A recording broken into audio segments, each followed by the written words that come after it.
നമസ്കാരം, സന്ധ്യാ നേരത്തിലേക്ക് സ്വാഗതം. ആദ്യം നോക്കാം പ്രധാന വാർത്തകൾ.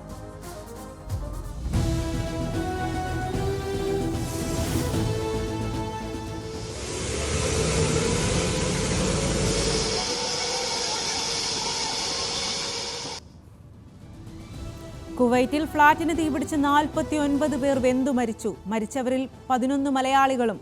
തീപിടുത്തമുണ്ടായത് NBTC കമ്പനിയുടെ ജീവനക്കാർ താമസിക്കുന്ന കെട്ടിടത്തിൽ. അനുശോചിച്ച് പ്രധാനമന്ത്രിയും മുഖ്യമന്ത്രി പിണറായി വിജയനും.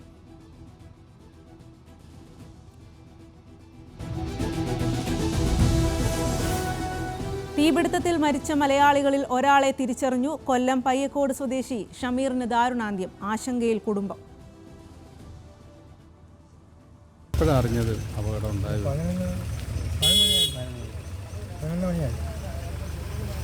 അവിടെ കമ്പനിയിലാണോ? കമ്പനിയിൽ നിന്ന് നമ്മൾ നേരിട്ട് വിളിച്ചു വിവരം അറിയിച്ചതോ അതോ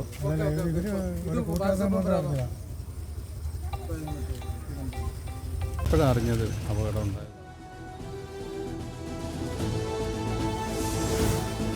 കുവൈറ്റിൽ തീപിടുത്തത്തിൽ പരിക്കേറ്റ ഇന്ത്യൻ തൊഴിലാളികളെ സന്ദർശിച്ച ഇന്ത്യൻ അംബാസിഡർ ആദർശ് സ്വൈഗ എംബസിയിൽ നിന്ന് പൂർണ്ണ സഹായം നൽകുമെന്ന് ഉറപ്പു നൽകി. പരിക്കേറ്റവരുടെ ആരോഗ്യനില തൃപ്തികരമെന്ന് ആശുപത്രി അധികൃതർ. സ്ഥിതിഗതികൾ വിലയിരുത്താൻ വിദേശകാര്യ സഹമന്ത്രി ഉടൻ കുവൈറ്റിലേക്ക് തിരിക്കും. മലയാളികളുടെ സുരക്ഷ സംബന്ധിച്ച് വിദേശകാര്യ മന്ത്രിക്ക് കത്തയച്ച് മുഖ്യമന്ത്രി.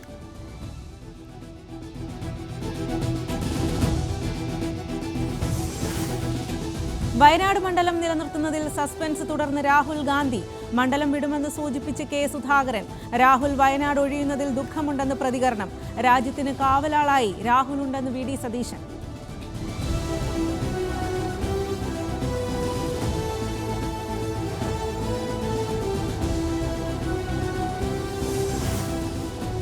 മോദിയെ വിമർശിച്ചും പരിഹസിച്ചും രാഹുലിന്റെ പ്രസംഗം. ഭരണഘടനയെ തൊട്ട മോദിക്ക് ജനങ്ങൾ മറുപടി നൽകി.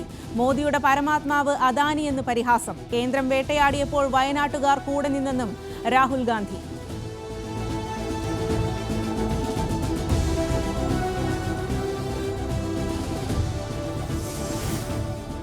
തെരഞ്ഞെടുപ്പ് വിജയത്തിൽ കോൺഗ്രസ് അഹങ്കരിക്കേണ്ടെന്ന് മുഖ്യമന്ത്രി പിണറായി വിജയൻ. ഒറ്റയ്ക്കുള്ള ശക്തി കൊണ്ട് എന്തോ നേടിയെന്നത് തോന്നലാണ്.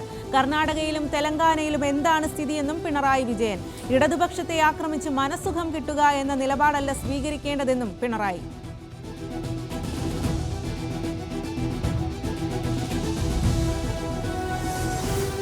കേരള പോലീസിന് മുഖ്യമന്ത്രിയുടെ മുന്നറിയിപ്പ്. ആര് വിളിച്ചാലും കൂടെ പോകുക, ഫോട്ടോ എടുക്കുക എന്നതിൽ നിന്നും വിട്ടുനിൽക്കണം. പോലീസിൽ ഇപ്പോഴും മാറ്റമില്ലാത്ത ഒരു വിഭാഗമുണ്ട്. അത്തരക്കാരെ സേനയിൽ നിന്നും ഒഴിവാക്കുമെന്നും മുഖ്യമന്ത്രി.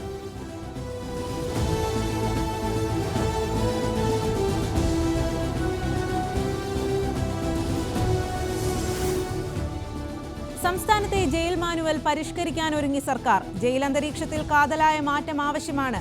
മാനുവൽ പരിഷ്കരണത്തിന് വിദഗ്ധ സമിതിക്ക് രൂപം നൽകുമെന്നും മുഖ്യമന്ത്രി.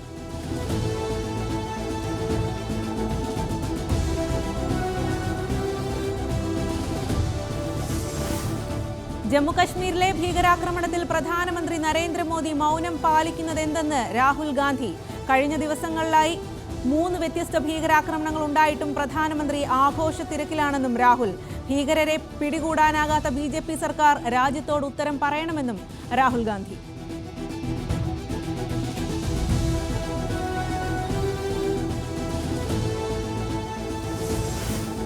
ഇറ്റലിയിലെ മഹാത്മാഗാന്ധി പ്രതിമ തകർത്ത് ഖലിസ്ഥാൻ തീവ്രവാദികൾ. പ്രതിമ തകർത്തത് ഉദ്ഘാടനം കഴിഞ്ഞ് മണിക്കൂറുകൾക്കകം. ഖലിസ്ഥാൻ ഭീകരൻ ഹർദീപ് സിംഗ് നിജാറുമായി ബന്ധപ്പെട്ട വിവാദ മുദ്രാവാക്യങ്ങൾ എഴുതി പ്രതികൾ. സംഭവം പ്രധാനമന്ത്രി നരേന്ദ്രമോദിയും പങ്കെടുക്കുന്ന G7 ഉച്ചകോടി നടക്കാനിരിക്കെ.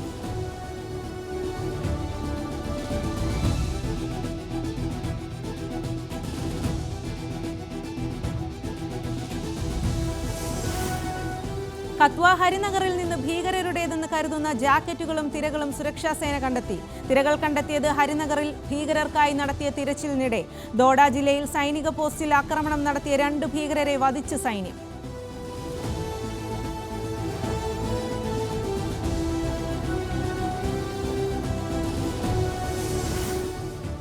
പാകിസ്ഥാനുമായുള്ള ചർച്ചകൾ പുനരാരംഭിക്കണമെന്ന് ജമ്മു കശ്മീർ മുൻ മുഖ്യമന്ത്രി ഫാറൂഖ് അബ്ദുള്ള. ഇപ്പോഴത്തെ പാക് സർക്കാർ സമാധാനം ആഗ്രഹിക്കുന്നു. യുദ്ധം പരിഹാരമല്ലെന്നും ചർച്ചകൾക്കായി വാതിൽ തുറന്നിടണമെന്നും ഫാറൂഖ് അബ്ദുള്ള.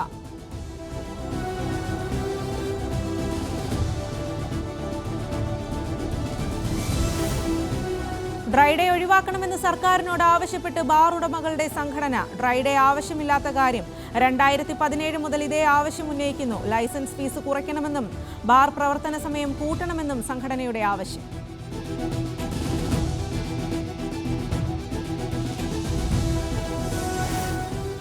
LDF-ൽ കടുത്ത അവഗണനയെന്ന് RJD. രാജ്യസഭാ സീറ്റിൽ ചർച്ച പോലും നടത്തിയില്ല. പരിഗണന ചിലർക്ക് മാത്രം. ഇടതുമുന്നണിയിൽ വലിഞ്ഞുകയറി വന്നവരല്ല, ക്ഷണിച്ചു വന്നതാണ്. UDF-ൽ നിന്ന് ക്ഷണം ലഭിച്ചെന്നും RJD അധ്യക്ഷൻ MV ശ്രേയാംസ് കുമാർ.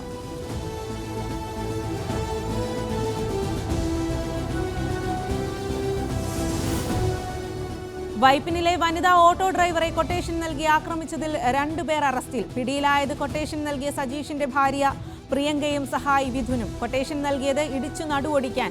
പ്രതി കുറ്റം സമ്മതിച്ചതായി സൂചന.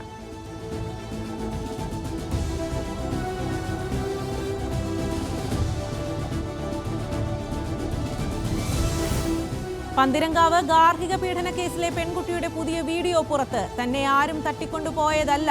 വീട്ടുകാർ ഉന്നയിക്കുന്നത് തെറ്റായ ആരോപണങ്ങൾ. വീട്ടുകാരുടെ ഭാഗത്തു നിന്നും കടുത്ത സമ്മർദ്ദമുണ്ടെന്നും പെൺകുട്ടി.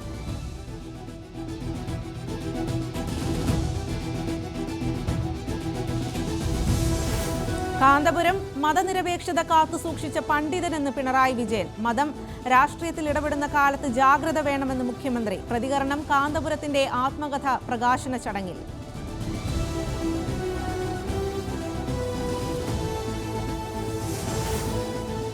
നീറ്റ് പരീക്ഷാ വിവാദം. നാഷണൽ ടെസ്റ്റിംഗ് ഏജൻസിക്ക് നോട്ടീസ് അയച്ചു ഡൽഹി ഹൈക്കോടതി. വിദ്യാർത്ഥികൾ നൽകിയ ഹർജിയിലാണ് നടപടി. ഗ്രേസ് മാർക്ക് നൽകിയതിൽ ഉൾപ്പെടെ അഴിമതിയുണ്ടെന്നാണ് ആരോപണം. ഹർജികൾ ജൂലൈ 5-ന് കോടതി പരിഗണിക്കും.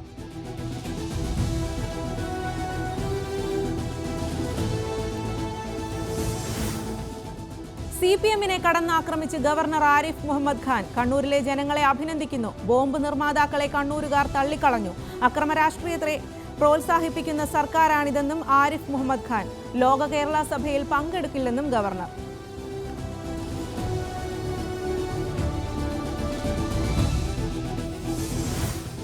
കേന്ദ്രമന്ത്രിയായി ചുമതലയേറ്റ ശേഷം കേരളത്തിലെത്തിയ സുരേഷ് ഗോപിക്ക് വൻ സ്വീകരണം. EK നയനാരുടെ ഭാര്യ ശാരദ ടീച്ചറെ സന്ദർശിച്ചു. സന്ദർശനത്തിൽ രാഷ്ട്രീയം കാണേണ്ടെന്ന് ശാരദ ടീച്ചർ. സുരേഷ് ഗോപി രാഷ്ട്രീയത്തിന് അതീതമായി സഹായം ചെയ്യുന്ന വ്യക്തിയെന്നും ശാരദ ടീച്ചർ.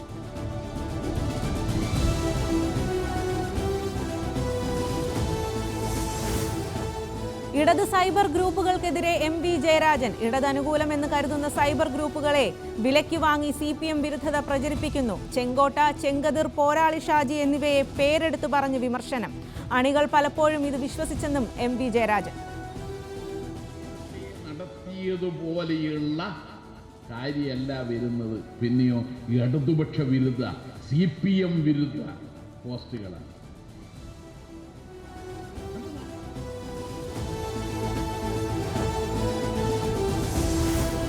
G7 ഉച്ചകോടിയിലെ നേതാക്കളെ അഭിസംബോധന ചെയ്യാൻ ഫ്രാൻസിസ് മാർപ്പാപ്പ. G7 നേതാക്കളെ അഭിസംബോധന ചെയ്യുന്ന ആദ്യ കത്തോലിക്ക തലവനാകും പോപ്പ്. ജൂൺ 14-ന് നിർമ്മിത ബുദ്ധിയെക്കുറിച്ച് പോപ്പ് സംസാരിക്കും. US പ്രസിഡന്റ് ജോ ബൈഡനും ഫ്രാൻസിന്റെ ഇമാനുവൽ മാക്രോണും പങ്കെടുക്കും.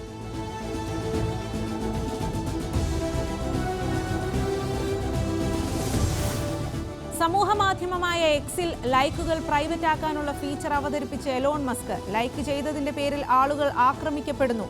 അതുകൊണ്ടാണ് പുതിയ ഫീച്ചറെന്നും എലോൺ മസ്ക്.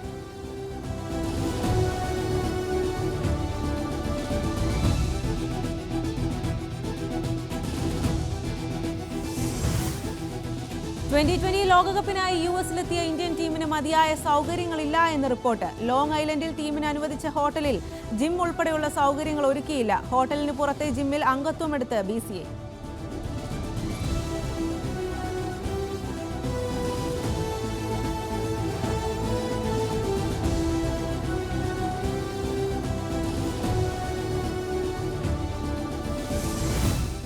പാകിസ്ഥാൻ ടീമിനെ തള്ളിപ്പറഞ്ഞ് മുൻ പാക് പേസർ വസീം അക്രം. വ്യക്തിപരമായ പ്രശ്നങ്ങൾ കാരണം ടീം അംഗങ്ങൾ പരസ്പരം സംസാരിക്കുന്നില്ല. പാക് ടീമിനെ പിന്താങ്ങാൻ ഇനി താൻ ആഗ്രഹിക്കുന്നില്ല എന്നും പ്രതികരണം.